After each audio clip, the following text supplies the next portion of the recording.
everyone, Mario here. So what is this that I hear that the USDA wants you to register your garden? Okay, first of all, that is a total sham. Because in Venezuela, when people started registering their gardens, the Venezuelan government came in and said, ha, 50% of what you produce technically belongs to us. This is the good of the country.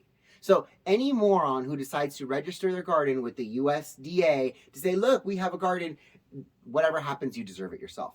But aside from that, I do want to encourage you guys to grow a garden. Plant something.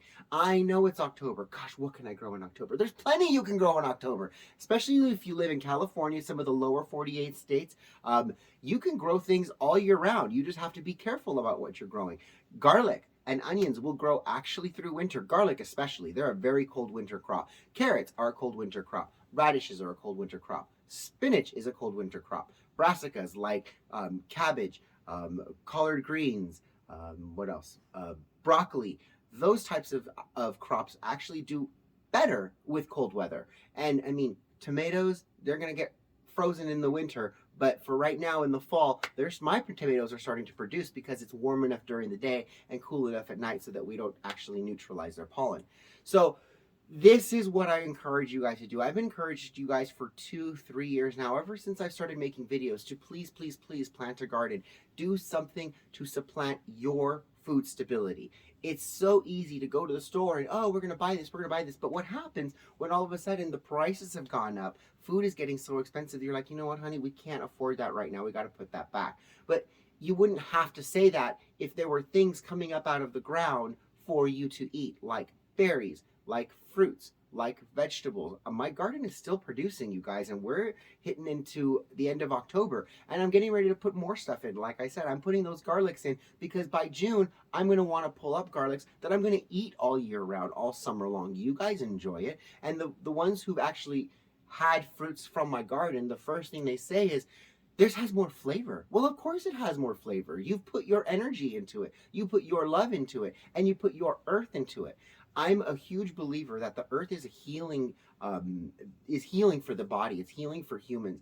When I studied science, when I was going to school to be a biochemist, one of the things that fascinated me was the idea that we started coming up with antibiotic and antimicrobial science based on looking at dirt, because some dirt was inhibiting the growth of mold and other dirt wasn't. So that gave them the idea that something here is producing something else that prohibits the infection or this mold growth. So the earth actually has healing microbes, which was confusing to me when they were telling us during the lockdowns that you can't go outside, you can't go to the beach. And I'm going, the beach is one of the most healing places you could be. And you're telling people to stay off of it. You're telling people to stay inside.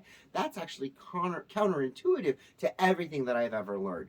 I've always learned that the earth is a connection to our spirit, it's connection to our body, it's connection to our soul. And when you're connected to the earth and you're eating from the earth, that's something that every religion looks favorably upon.